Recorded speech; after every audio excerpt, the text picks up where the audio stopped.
في حياتنا ألف حكاية جوا كل قلب ورايا، بنشوف اللي بوشين واللي عايشين بمبدئين، مواقف مشاعر وأحاسيس، بنقابل كل أنواع النفوس. هنا شادي الخولي هيقول لكم كل اللي بيدور في عقولكم. اسمعوني في بودكاست من غير ما نحس. يا أهلا بكل اللي بيسمعونا دلوقتي. معاكم أنا شادي الخولي وفي حلقة جديدة من بودكاست من غير ما نحس. النهاردة هنتكلم عن شخصية كلنا بندور عليها، ولما بنلاقيها بنتمسك بيها، ولما تغيب بنحس بالفرق فورا. النهاردة هنتكلم عن القائد. بس قبل ما نبدأ، إيه أول صورة بتيجي في دماغك لما تسمع كلمة قائد؟ مدير؟ كابتن فريق؟ رئيس شركة؟ أكبر واحد في العيلة؟ بس الحقيقة أوقات أكتر قائد مؤثر في حياتك بيبقى شخص ما عندوش أي منصب أصلا. عارف ليه؟ لأن القيادة عمرها ما كانت كرسي، القيادة تأثير. في ناس أول ما تدخل مكان تحس إن الدنيا اتظبطت، وفي ناس أول ما تمسك مسؤولية تحس إن المركب داخلة في جبل جليدي وبتغرق كمان، وتلاقيه واقف يقول يا جماعة ما تقلقوش أنا مسيطر على الوضع. وإنت مش قلقان من المشكلة، انت قلقان منه هو شخصيا. القائد الحقيقي مش الشخص اللي الناس تسمع كلامه غصب، القائد الحقيقي هو الشخص اللي الناس تثق فيه.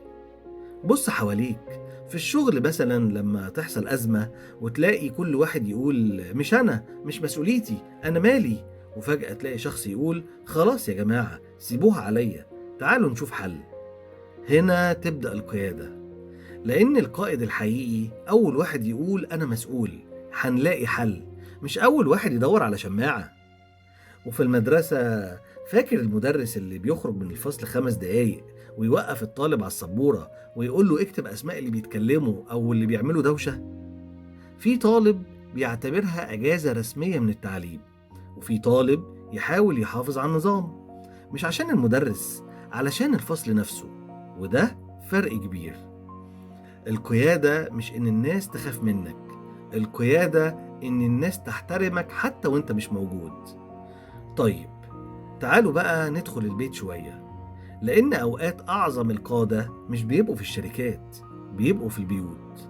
أم شايلة بيت كامل، أب شايل مسؤولية أسرة، أخ كبير بيحتوي إخواته، أخت كبيرة بتجمع العيلة وقت الخلاف. دول قادة برضو، لأن القيادة مش بدلة وكرافتة، القيادة إن حد يحس بالأمان وهو جنبك.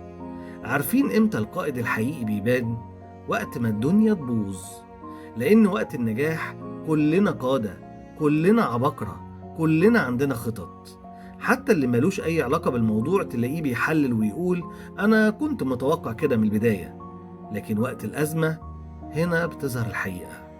لما المشروع يفشل، لما الفريق يخسر، لما الدنيا تضيق، هنا تعرف مين القائد. القائد الحقيقي مش اللي عمره ما يغلط، القائد الحقيقي اللي يعترف انه غلط. ودي من اصعب الحاجات في الدنيا، ان واحد يقول انا غلط، لان في ناس عندها استعداد تعترف باي حاجة الا انها غلطانة. ممكن يعترف انه نسي، ويعترف انه اتأخر، ويعترف انه مفلس، لكن يقول انا غلط؟ لا، دي كبيرة شوية.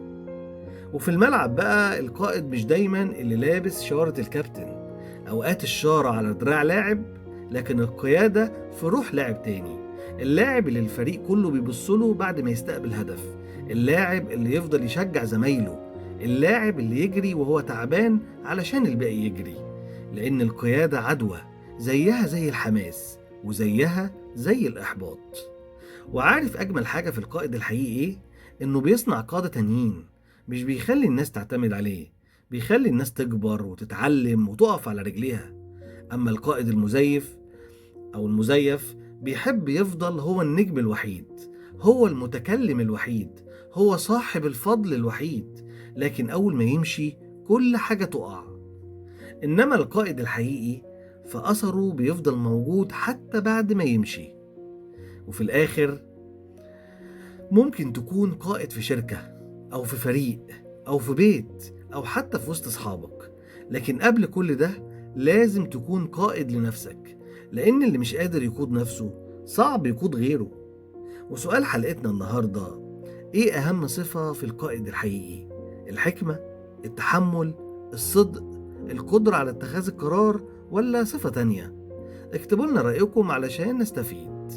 وخلي بالك، من غير ما نحس يمكن كل واحد فينا يكون قائد في مكانه حتى لو لسه ما اكتشفش ده. كنت معاكم أنا شادي الخولي في بودكاست من غير ما نحس. استنوني الحلقة اللي جاية. مع السلامة.